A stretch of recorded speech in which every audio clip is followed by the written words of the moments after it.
le coach, bonjour Kalilou, et bienvenue à cette conférence de presse. Coach Aliou, vous allez disputer votre deuxième derby dans ce tournoi. Est-ce que le Sénégal est prêt pour le Cap? Bonjour à tous. Oui, nous sommes prêts. Nous avons bien travaillé vendredi. Ça a été la séance la plus difficile en réalité de la semaine. On a travaillé en puissance. Hier aussi, on a bien travaillé. Je crois qu'on a pu profiter vraiment de l'ensemble de notre effectif pour pouvoir vraiment faire deux séances très intéressantes. Donc oui, le Cap-Vert, on connaît. Je crois que sur ces dernières années, on a dû les jouer 4 voire 5 fois. La dernière fois qu'on les a joués, c'était au mois de juin. Certes, c'était un match amical, mais ce fut un match quand même assez âpre. On sait que c'est un derby, une très belle équipe. Voilà, donc elle n'est pas là par hasard, une équipe qu'on respecte, et comme vous le dites, l'étroiticité qu'il y a entre le Cap-Vert et le Sénégal donne encore beaucoup plus de saveur à ce match-là. Collins? Collins of Capital, Coulibaly. You're playing a team that has basically surprised everyone, and according to them, they're going all out for a win. As players, as a team, what is your motivation going into this match against Ghana?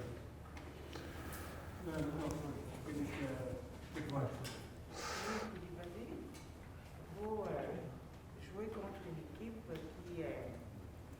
qui s'est révélée comme la surprise du tournoi. En tant que joueur, quelle est la motivation qui vous anime au moment où vous vous apprêtez à rencontrer cette sélection du Cap-Vert? Ouais, je pense qu'une surprise, ça n'en est pas une, parce qu'il n'y a pas de petite nation dans cette Coupe d'Afrique. On l'a vu tout au long des matchs de poule. Nous sommes très motivés. On sait qu'on a à cœur de passer ce tour-là. Notre premier objectif était de passer les poules. On l'a fait, malgré ce qui se disait sur notre jeu. Mais le plus important, c'est qu'aujourd'hui, on est ici, qu'on parle de ce huitième de finale. On sait que ça va être un match très difficile, un derby. Les derbys sont jamais faciles à jouer. Mais je pense que le Sénégal sera plus que motivé pour passer ce tour, parce qu'on a à cœur de montrer à tout le monde qu'on a notre place ici et qu'on veut aller très loin dans cette compétition. Yes.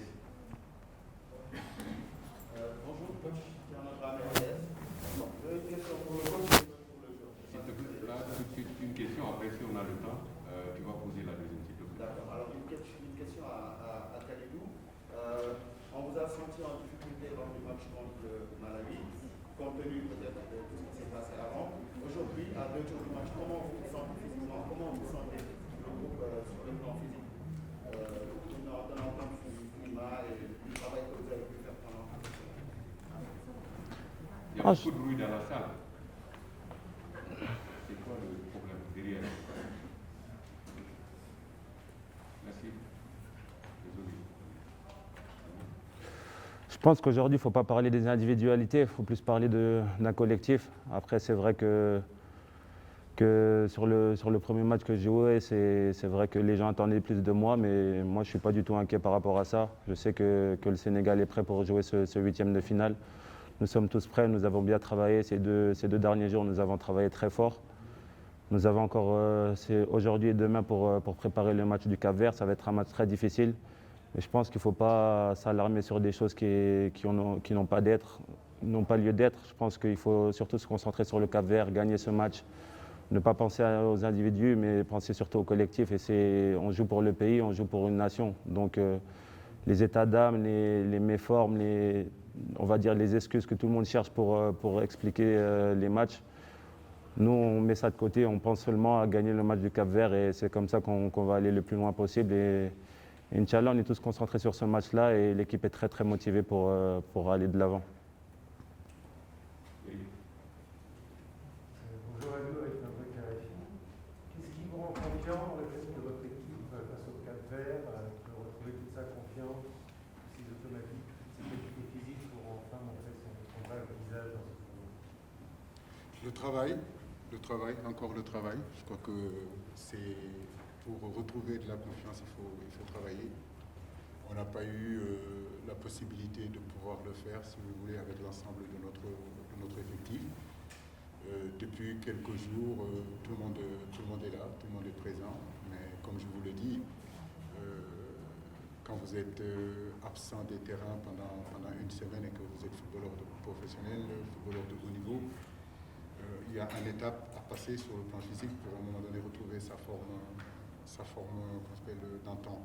Mais j'ai envie de dire que cette confiance-là, nous l'avons parce qu'il y a une grosse solidarité, parce qu'il y a une ambition aujourd'hui au sein de cette équipe nationale. Depuis pratiquement 6 ans, nous cheminons ensemble.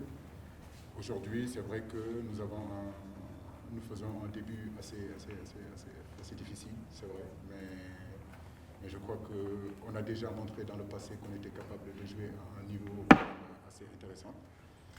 Donc nous l'espérons, voilà, nous espérons. Nous avons pu travailler, comme je l'ai dit, c'est réfugié derrière ce travail-là et l'expérience que nous avons sur le continent africain pour pouvoir bien aborder ce match-là, ne pas faire n'importe quoi aussi, ne pas confondre vitesse et précipitation. Je pense que c'est un match qui va durer, et plus ça dure pour nous, mieux c'est.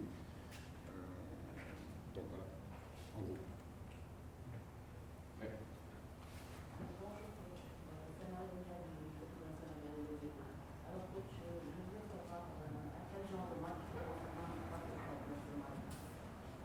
Je crois que Kouli l'a dit tout à l'heure, le Cap-Vert est une équipe quand même assez intéressante. Elle l'a montré face au Cameroun. C'est une équipe qui maîtrise parfaitement sa défense à 5. C'est une équipe qui est capable de contre-attaquer, qui est capable aujourd'hui d'être très très fort dans les transitions. Maintenant, comme je le dis, à nous de hisser notre niveau de jeu, à nous de montrer qu'on est capable aujourd'hui de pratiquer un football qui peut, si vous voulez, déstabiliser cette équipe capverdienne. Ça ne sera pas un match facile, on le sait, parce qu'en face, il y aura aussi une équipe qui sera très motivée. Je le dis et je le répète, elle n'est pas là par hasard. Mais à nous de trouver les solutions et pour aller au bout de cette rencontre-là et l'emporter. Merci. Bonjour, Madame Akandé, j'ai une question pour Kalidou. Kalidou, vous êtes arrivé ici au Cameroun avec un statut d'une équipe considérée comme l'un des favoris du tournoi. Mais il faut se reconnaître qu'après ces 3 premiers matchs, beaucoup sont restés sur le terrain, les Sénégalais, les observateurs, mais aussi les habitants de Bafoussam, qui sont de vrais supporters des Lions. Alors, est-ce que d'abord vous avez eu compte de tous ces commentaires qui considèrent que vous n'avez pas montré de visage qu'on a dans le but? Et ensuite, est-ce que vous êtes prêt? Une question. Si, c'est la même. Et ensuite, est-ce que vous êtes prêt à vous aider à partir des tours de finale?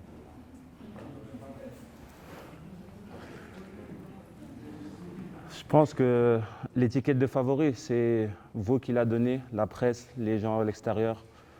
Nous, on ne s'est jamais dit qu'on était favori à cette CAN-là. On savait qu'on avait de l'ambition, on a des rêves, on veut atteindre nos rêves. On n'a jamais crié haut et fort qu'on était les meilleurs, qu'on devait gagner tous les matchs 3-0. On sait que la CAN est une coupe très difficile. J'ai eu la chance d'en disputer 3, j'ai vu le niveau. Je sais que c'est une compétition plus que difficile. Les joueurs, beaucoup de joueurs la sous-estiment, beaucoup de joueurs sous-estiment les autres nations. Et moi, je suis le premier à ne pas les sous-estimer. Notre premier objectif, c'était de passer les poules. Je pense qu'on mérite d'être là aujourd'hui. Maintenant que les gens pensent que nous ne sommes pas à notre place, que les gens pensent que nous ne sommes pas les favoris, moi, ça m'arrange parce que je n'ai jamais dit que j'étais favori. Pour nous, on a des rêves, on essaie tous les jours de travailler pour atteindre ces rêves-là. Après, Inch'Allah, Dieu nous le donnera. Mais moi, les commentaires, c'est bien parce que ça nous permet aussi de travailler par rapport à ça. Mais les commentaires négatifs, je ne les prends pas énormément parce que je sais que le Sénégal est une grande équipe. Je sais qu'on doit montrer encore plus sur le terrain. On a une conscience quand même, on sait qu'on est capable de mieux faire. Mais de là à dire que nous ne sommes pas à notre place, que nous ne sommes pas la nation que tout le monde dit, ça c'est votre avis. Nous, notre auto-estime et notre auto-estime est très grande et je pense qu'on doit continuer comme ça, on doit continuer à travailler parce que la plupart des gens pensent que nous avons une grande équipe et la plupart des gens, et surtout le peuple sénégalais, sait que nous ferons tout pour passer ce tour et aller le plus loin possible. Et c'est ça qui me fait chaud au cœur et c'est ça qui est le plus important pour moi. Merci. On va changer un peu. Allez-y. C'est foot. Oui, bonjour Kalidou, je suis Alain Denis Nicole pour CFoot. Alors on sait que vous êtes un joueur qui apporte beaucoup offensivement, souvent notamment sur les coups de pied arrêtés, vous montez généralement sur tous les corners. Mais sur la dernière rencontre, celle que vous avez disputée, j'ai vu vers la fin de la rencontre, vous êtes monté sur une transition offensive, vous êtes monté pour accompagner l'action. Et sur l'action vers la fin de l'action, le jeu devait être orienté vers la droite sur vous, on l'a orienté vers la gauche, et vous avez compté une grosse occasion par la suite sur la transition que vous avez suivie à votre temps. Et sur cette transition-là, vous avez compté une très grosse occasion qui a d'ailleurs conduit à un penalty qui par la suite avait été invalidé par la barre. Ma question c'est de savoir si vous n'êtes pas un peu agacé par l'efficacité offensive de vos joueurs. Non, pas du tout. Je sais que le moment est un peu difficile par rapport au but que nous n'arrivons pas à marquer. Mais quand on ne gagne pas les matchs, il faut savoir ne pas les perdre. Et c'est vrai que je suis monté à ce moment-là, mais je pense que c'était une erreur de ma part. Parce que devant, je sais qu'on a des magiciens qui sont capables de marquer à tout moment. Et moi, je dois leur ramener la sécurité qu'ils ont besoin. Mon travail, c'est de rester derrière. Donc si je peux les aider, je les aiderai volontiers. Mais moi, j'ai totalement confiance en eux parce que je sais que quand ça va se déclencher, il va y avoir beaucoup de buts pour le Sénégal et on en reparlera ici. Vous verrez que vous serez très contents de nos attaquants parce que moi, je sais qu'avec les magiciens qu'on a, avec les grandes tailles qu'on a sur les coups de pied arrêtés, c'est une affaire de tout le monde, marquer des buts. Et même défendre, c'est une affaire de tout le monde. Et quand je vois que malgré qu'on ne marque pas, on arrive à être solide défensivement, qu'on arrive à passer les moments difficiles, à ne pas prendre de but, moi, ça m'encourage beaucoup par rapport à ça. Il ne faut pas oublier ça, c'est qu'on est, je pense, une des meilleures, voire la meilleure défense de cette CAN. Et ça, c'est quelque chose de grand. Et il faut continuer sur cette base-là et continuer à aller de l'avant parce que je sais que devant, ils vont se débloquer, ils vont marquer des buts et on sera tous heureux à la fin.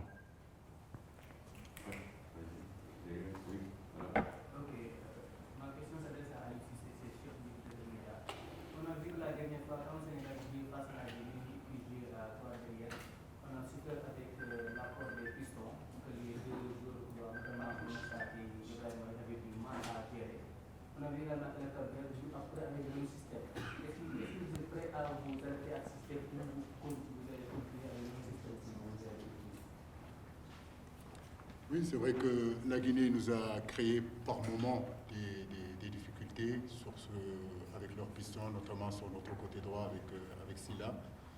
Et comme je l'ai dit, c'est plus une question de communication entre notre latéral et notre excentré droit, notamment Ibrahim Mbaye et Bounassar. Donc je pense qu'en deuxième période, comme vous l'avez vu, je pense que vous avez assisté au match, on a pu le régler, on a pu le rectifier.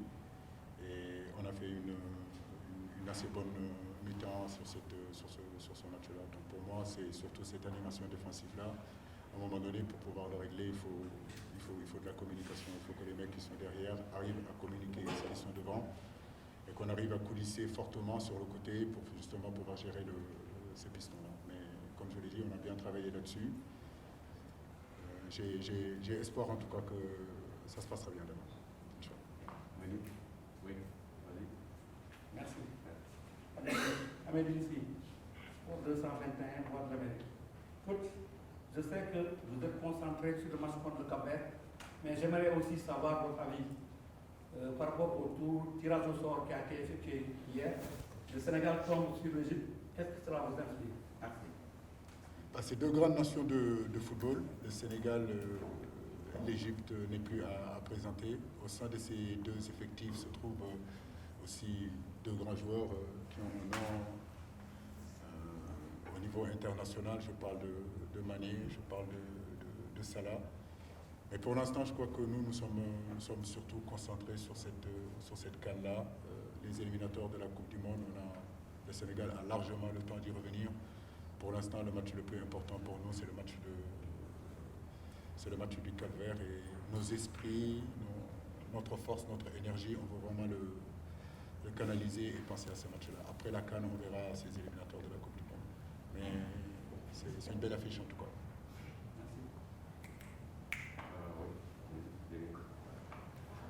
Bonjour, coach, je voulais revenir sur votre déclaration. Précédemment, vous avez dit que vous n'étiez pas fermé à la critique, que vous étiez même prêt à vous ouvrir davantage. Aujourd'hui, il y a sur le banc des joueurs qui attendent, des jeunes talents comme Pape Matar Sarr, Bambadjan, Pape Gueye. Est-ce qu'on peut s'attendre à ce que vous les lanciez dans cette calme, que vous leur donniez leur chance, étant donné que vous avez besoin de plus de créativité, d'explosivité dans le jeu de l'équipe nationale? Ça, c'est pour moi un débat qui n'a pas d'être lieu en réalité. On a choisi 28 joueurs. Vous pouvez imaginer, vous pouvez penser que peut-être qu'un Matar Sarr doit commencer, ou un Pape Gueye doit commencer, ou un Bambadjan doit commencer. Je vous l'accorde parce que c'est des garçons qui ont énormément de qualité. Mais comme je l'ai dit, j'ai 28 joueurs. Aujourd'hui, on est en train de tourner avec tout ce qui nous est arrivé. Bamba est arrivé en retard, ne l'oubliez pas. Il était malade. Pape Sarr aussi était malade. Donc j'ai fait un choix sur les 2 matchs, sur les 3 matchs. C'était Cheikhou Kouyaté dans le milieu de terrain, Nampalys Mendy et Idrissa Gana Gueye. Mais si on fait venir aujourd'hui Pape Gueye, c'est parce que nous sommes conscients de ses qualités et que c'est un garçon qui est prêt aujourd'hui à jouer. Je crois que dans l'état d'esprit des garçons, ils savent tous que ce qui est important, peu importe l'équipe que je mettrai en place, tout le monde est focus, tout le monde est concentré. J'en profite justement pour louer vraiment l'état d'esprit de ce groupe-là. Parce que si nous sommes là, c'est parce que aussi c'est leur ambition, c'est leur état d'esprit, c'est leur travail qui fait que malgré les difficultés que nous vivons, nous sommes encore en vie, on n'est pas encore morts. On est en vie. Il ne faut pas nous enterrer trop tôt. Même si on est en perfusion, on est en vie. Oui, bonjour, coach François Sec de la RTS. J'aimerais justement avoir des nouvelles de Pape Matar Sarr, Cheikhou Kouyaté et même Ablaye, puisque ils n'ont pas assisté aux dernières séances d'entraînement. En tout cas, pour cette ouverte à la presse. Oui, Pape Matar a eu un problème au niveau de son pied. Depuis 2 jours, on a préféré le laisser au repos, mais j'ai espoir que normalement cet après-midi, il devrait reprendre le terrain. Cheikhou, c'est pareil, on a préféré le reposer parce qu'il ressentait quelques douleurs. Donc on a préféré le mettre au repos. Je crois le 3e, c'est Abdoulaye Seck. Abdoulaye Seck. Ablaye avait un problème au niveau des adducteurs, c'est vrai, depuis pratiquement 2 semaines. Mais je pense qu'il devrait être apte aussi. Donc je pense que cet après-midi, on pourra vraiment récupérer ces 3 joueurs-là. Mais il n'y a rien de grave en réalité.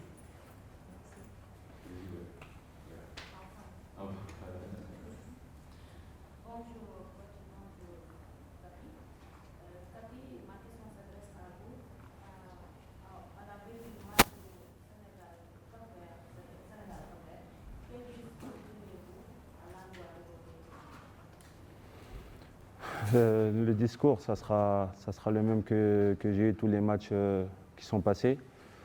C'est qu'on peut nous reprocher tout, mais au niveau de l'état d'esprit, au niveau de la combativité, au niveau du don de soi-même, on devra rien nous reprocher. C'est-à-dire qu'on donnera tout sur le terrain, on sortira du terrain en ayant donné le 100% de nous-mêmes et la qualité suivra. C'est ça le plus important. On sait que si on joue à notre niveau, si on joue avec, on va dire, l'état d'esprit juste, je pense qu'on sortira de ce match vainqueur. Après, le foot n'est pas une chose, on va dire, mathématique, mais je pense que si on met ces ingrédients-là, je pense que si on met le bon état d'esprit et l'envie de gagner, on arrivera à faire de grandes choses. Il faut qu'on continue comme ça. Et le plus important, c'est qu'on rende fier le peuple. On joue pour eux, on joue pour le Sénégal, pour les 16 millions de Sénégalais qu'il y a dans le monde. Et le plus important, c'est qu'eux soient contents de nous et on va essayer de rendre la joie qu'ils méritent. Alors, pour l'avant-dernière question, après on va donner l'opportunité à la presse sénégalaise de poser quelques questions à Europe. Allez, vas-y. Coach, bonjour. Félicitations pour les 8e de finale et bonne chance pour la suite. Merci. Je suis Mathieu Famba, je travaille pour Canal International. J'emprunte sur la question de mon confrère. Vous avez affirmé ne pas prendre négativement les critiques. Maintenant, il y a beaucoup de critiques qui viennent du Sénégal. Comment vous prenez ça et est-ce que vous êtes sous pression? Est-ce que je suis sous pression? Je ne sais pas, est-ce que je suis sous pression, mais en tout cas, je suis concentré pour arriver et mener à bien la mission que le peuple sénégalais m'a consignée. Donc aujourd'hui, c'est ça qui est important. Vous savez, au haut niveau, nous vivons toujours avec cette pression parce qu'on a envie de gagner, on a envie de faire de très bons résultats. Donc dès lors que vous rentrez sur le terrain, dès lors que vous préparez votre équipe, dès lors que vous préparez vos joueurs, c'est que forcément vous avez envie de gagner. Maintenant, comme je vous le dis, c'est le poste en réalité de sélectionneur qui est difficile, que ce soit au Cameroun, que ce soit comment dirais-je, en France, que ce soit ailleurs. L'équipe nationale appartient au peuple camerounais, guinéen, sénégalais. Donc, et les journalistes, c'est eux qui représentent aussi le peuple. Donc ils ont le droit de donner leur avis, ils ont le droit de dire ce qui ne leur plaît pas. Mais j'ai envie de dire que les critiques, si on ne veut pas, il faut changer de métier. Il faut aller faire autre chose. Mais quand vous faites ces métiers-là, il faut s'attendre que les gens soient critiques et parfois très durs même. Mais comme je vous le dis, il faut se concentrer sur l'essentiel. Et l'essentiel aujourd'hui, c'est comment faire en sorte que mon équipe retrouve son meilleur niveau. Bon, aujourd'hui, c'est ça qui est important pour moi. Vu qu'on a fait un début assez compliqué. Mais malgré ces débuts-là, le Sénégal est encore là. C'est ce que je voulais dire. Et j'ai confiance qu'au fur et à mesure des matchs, on retrouvera encore notre niveau. Aucun souci. Mais les critiques, ne vous inquiétez pas. Je les vis plutôt très bien. Et n'oubliez pas, ça fait 6 ans que je suis là aussi. Je viens pas d'arriver, j'en suis à ma 3e CAN et une Coupe du Monde. Donc les critiques font partie, et les joueurs sont critiqués, les entraîneurs sont critiqués, le président de la fédération est critiqué, tout le monde est critiqué. Mais quand vous faites ce métier-là qui est populaire, ces métiers où vous êtes devant l'écran, il faut accepter que les gens ne soient pas toujours d'accord avec vous. Mais n'empêche que vous devez continuer avec vos idées. Et c'est important ça, de rester avec ces idées. Dernière question, la presse étrangère. Il y en a pas? Allez-y. Bonsoir coach. Bonsoir. Wilfried Coco, je travaille pour la CRTV. Alors, vous êtes ouvert aux critiques. Moi, je vais vous faire partager une observation, celle d'un de votre prédécesseur comme sélectionneur du Sénégal, Alain Giresse, qui dit que vous allez entrer dans ces 8e de finale avec plus de doutes que de certitudes. Quels sont vos doutes? J'ai pas de doute. Non, Alain, je l'ai eu il y a 2 jours au téléphone. C'est quelqu'un qu'on a de très très bons rapports. C'est quelqu'un qui connaît très bien le football et connaît la difficulté du métier. Il sait c'est quoi être entraîneur, sélectionneur de l'équipe nationale du Sénégal, parce qu'il a goûté à ça. Donc, bien sûr que